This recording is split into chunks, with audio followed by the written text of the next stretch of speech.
حاضرین مجلس، بات ہماری چل رہی تھی جنگ احد کے آس پاس۔ سن 4 ہجری میں اللہ کے رسول صلی اللہ علیہ وسلم کے ساتھ، صحابہ کرام کے ساتھ ایک بہت بڑی تکلیف والی بات پیش آتی ہے۔ جنگ احد میں تو کافی نقصان اٹھانا پڑا، تکلیف کا سامنا کرنا پڑا، لیکن یہ تکلیف ابھی پیچھا نہیں چھوڑ رہی تھی، بلکہ مسلسل اللہ کے رسول کے ساتھ اور صحابہ کرام کا پیچھا کرتے کرتے جا رہی تھی۔ بات دراصل یہ ہے کہ ایک قبیلے کا سردار اللہ کے رسول صلی اللہ علیہ وسلم کے پاس آتا ہے، آ کر کہتا ہے کہ اے اللہ کے رسول، میرے قبیلے کے لوگ اسلام قبول کرنا چاہتے ہیں۔ جب اسلام قبول کر لیں گے تو پھر ان کو دین کی تعلیم کی ضرورت پڑتی ہے، ان کو دین سکھانا پڑتا ہے، انہیں قرآن پڑھانا پڑتا ہے۔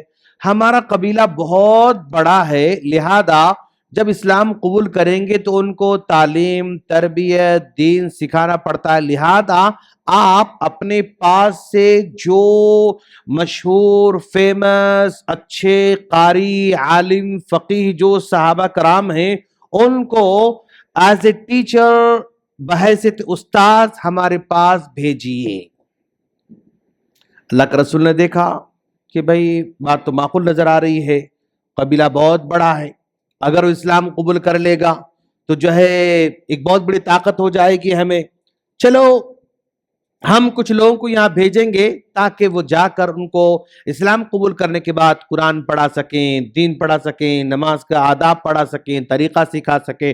سب کچھ کرنے کے لیے اللہ کے رسول صلی اللہ علیہ وسلم نے بڑے بڑے وہ صحابہ جو حافظ قرآن ہیں، قرآن مکمل جتنا اب تک نازل ہوا ہے سب ان کو یاد ہے، اور دین کے بڑے بڑے مسائل ان کو معلوم ہیں، تو ایسے 70 صحابہ کرام کا اللہ کے رسول نے انتخاب کیا۔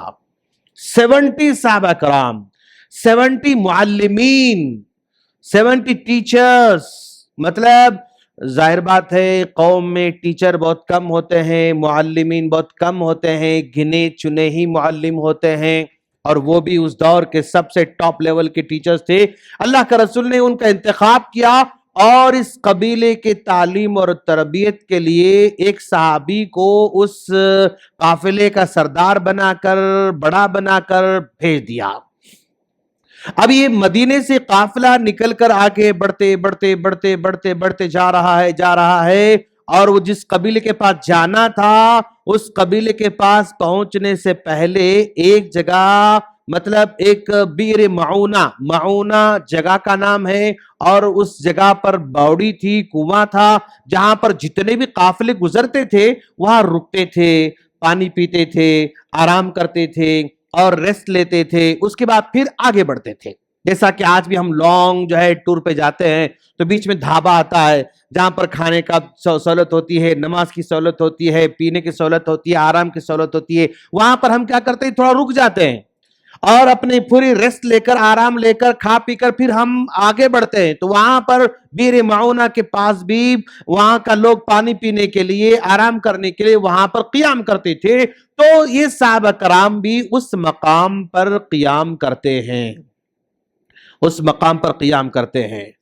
جب آس پاس کے قبیلے والوں کو پتہ چلا اور خود جو سردار ان کو لینے آیا تھا وہ سردار بھی حقیقت میں وہاں ان کا قبیلے میں سے کوئی بھی ایمان لانے والا نہیں تھا، اس نے صرف اللہ کے رسول صلی اللہ علیہ وسلم کو دھوکہ دے کر صحابہ کرام کو لے کر آیا تھا، اور اس نے پہلے سے بتا رکھا تھا کہ میں یہاں پر لے کر آؤں گا، یہاں پر قیام کروں گا، تم لوگ اچانک ان پر حملہ کرنا، ایسے موقع پر میں پیچھے ہٹ جاؤں گا اور تم تمام لوگوں کا کام تمام کر دینا۔ اس نے پہلے ہی سے سب کو سازش رچی تھی، اور سازش کے بعد صحابہ کرام یہاں پر قیام کرتے ہیں تو آس پاس کے قبیلے والے اچانک رات میں اس قدر شدید حملہ کر دیتے ہیں کہ ان صحابہ کرام کو سنبھلنے کا موقع بھی نہیں ملتا ہے۔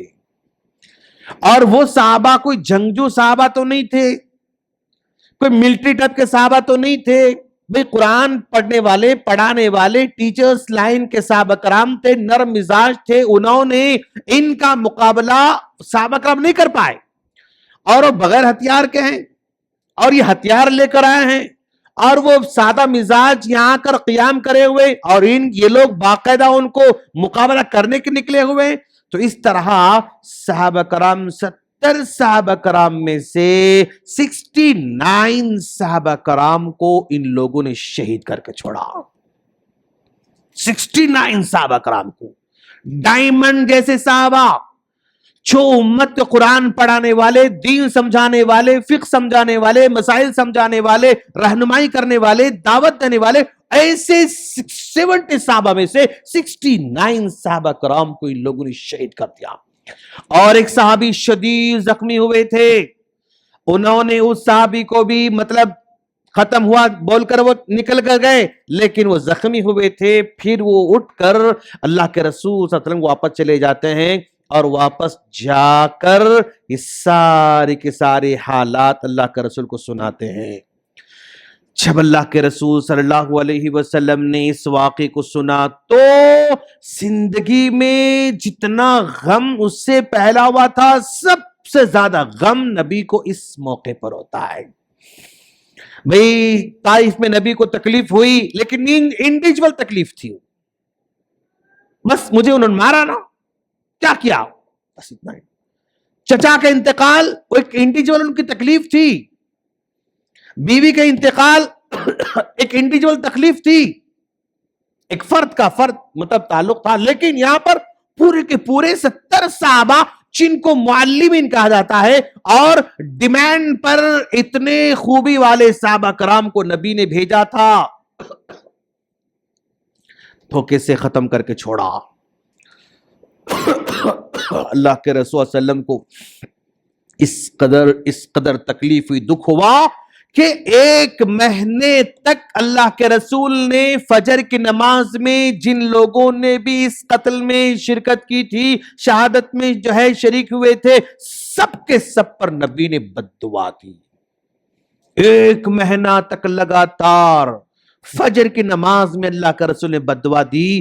تو اندازہ لگائیں کس قدر نبی کو تکلیف ہوئی ہوگی. یہ سن 4 ہجری میں واقعہ پیش آ رہا ہے. ابھی احد کا قصہ بھی تازہ ہی تھا، جس میں 70 صحابہ کرام وہاں پر شہید ہو رہے ہیں. پھر یہ بیر معونہ کے پھر 70 صحابہ کرام یہاں پر پھر شہید ہو رہے ہیں. تو نبی کو حد در تکلیف ہوئی، تو آپ نے 1 مہینہ تک ان لوگوں پر بد دعا دی. لیکن خصوصی طور پر حملہ کر کے، قبیلے والوں پر حملہ کر کے، چڑھائی کر کے ایسا کوئی انتقام نہیں لیا، لیکن اللہ کے رسول نے بد دعا دی ان کو. اس سے پتا چلا کہ امت مسلمہ میں جو لوگ بھی اچھی پوزیشن پہ ہوتے ہیں، چاہے وہ علماء کے لحاظ سے ہو، چاہے وہ ڈاکٹرز کے لحاظ سے ہو، چاہے وہ وکیلوں کے لحاظ سے ہو، چاہے وہ تاجروں کے لحاظ سے ہو، چاہے وہ ٹیچرز کی لائن کے ہو، چاہے وہ سائنسدان ہو، چاہے وہ جغرافیہ کے ماہر ہو، جو بھی امت کا بڑا فرد ہوتا ہے نا، وہ امت کا بہت بڑا سرمایہ ہوتا ہے. امت کو چاہیے کہ اس کی حفاظت کرے.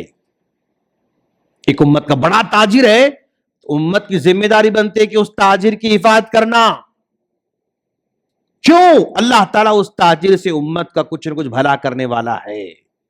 ایک بڑا ڈاکٹر ہے امت کا، تو امت کی ذمہ داری بنتی ہے کہ وہ ڈاکٹر کی حفاظت کرنا. ایک بڑا عالم ہے تو امت اس کی حفاظت کرنا. ایک بڑا سائنٹسٹ ہے تو امت اس کی حفاظت کرنا. کیوں؟ وہ امت کے لیے بہت بڑا سرمایہ ہوتا ہے. وہ بزنس مین ہے، اس سے ہمیں کیا لینا دینا ہے.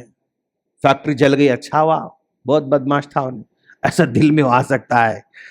لیکن نہیں، دعا کرنا کہ اگر بدماش ہے، اپنا دیکھ رہا ہے، ٹھیک ہے، لیکن ایک ایسا وقت آ سکتا ہے جس سے امت کو فائدہ ہو سکتا ہے. حسن زن، یہ ڈاکٹر ہے، اس سے امت کو فائدہ ہوگا. یہ امت کا لائر ہے، اس سے امت کو فائدہ ہوگا. یہ امت کا تاجر ہے، اس سے امت کو فائدہ ہوگا. یہ امت کا عالم ہے، اس سے امت کو فائدہ ہوگا. یہ امت کا سائنٹسٹ ہے، امت کو فائدہ ہوگا. جتنا بڑا دل امت کا رہنا ضروری ہے. اور مومن بہت جلد دوسروں پر بھروسہ کرتا ہے دوست. اللہ کے رسول نے آسانی سے بھروسہ کر لیا تھا اس بندے پہ. تو مومن زیادہ شاطرانہ مائنڈ کا نہیں ہوتا ہے, بہت زیادہ چالو نہیں ہوتا ہے, جلدی بھروسہ کر لیتا ہے مومن بندہ بیچارہ. تو نبی نے جلدی بھروسہ کر لیا تھا. لیکن ہر بھروسے کا ریوارڈ اچھا ملنا ضروری نہیں ہے. ہم جس پر بھروسہ کرتے ہیں اس کا بھروسہ یعنی ریوارڈ میں ہم کو اچھا بدلہ ملنا ضروری نہیں. بہت جگہ جہاں پر ہم اچھا بھروسہ کرتے ہیں لیکن نقصان کا سامنا کرنا پڑ سکتا ہے. نبی کو کرنا پڑا. اور اللہ بھی دیکھو آپ, یعنی اس سے پہلے وہاں پر ایک قبیلے کے پاس گئے تھے, ان قبیلے والوں نے آپ پر پتھر ڈال کر ہلاک کرنے کی جو ہے سازش کی, تو اللہ نے کیا کیا؟ نبی کو بتا دیا, نہیں نہیں وہاں نہیں جانا, واپس بلا لیا. زہر کھا رہے تھے یہودن کے, مطلب اس اللہ نہیں رک جاؤ, اللہ نے آ کے روک دیا وہاں پر, نبی کو روک دیا, فرشتہ کو روک دیا. لیکن یہاں پر اللہ چاہے تو فرشتوں کو بھیج کر بول سکتا تھا نہیں وہ سازش کر رہے ہیں مت بھیجو, بول سکتا تھا اللہ تعالیٰ, لیکن نہیں بولا. تاکہ امت کو اللہ سکھانا چاہتا ہے کہ تکلیف حد سے بڑھ بھی جاتی ہے نا تو امت کیسے دوبارہ سنبھلنا ہے. اگر یہ واقعات پیش نہیں آتے تو امت کے پاس سامنے کوئی لیسن نہیں ہوتے, امت کے سامنے اسباق نہیں ہوتے. تو اسباق رکھ کر اللہ سکھانا چاہتا ہے کہ امت نازک حالت میں بھی کیسے وہ سنبھلے, نازک حالت میں بھی کیسے وہ برداشت کرنا, صبر کرنا سیکھے. یہ اللہ تعالیٰ سکھانا چاہتا ہے.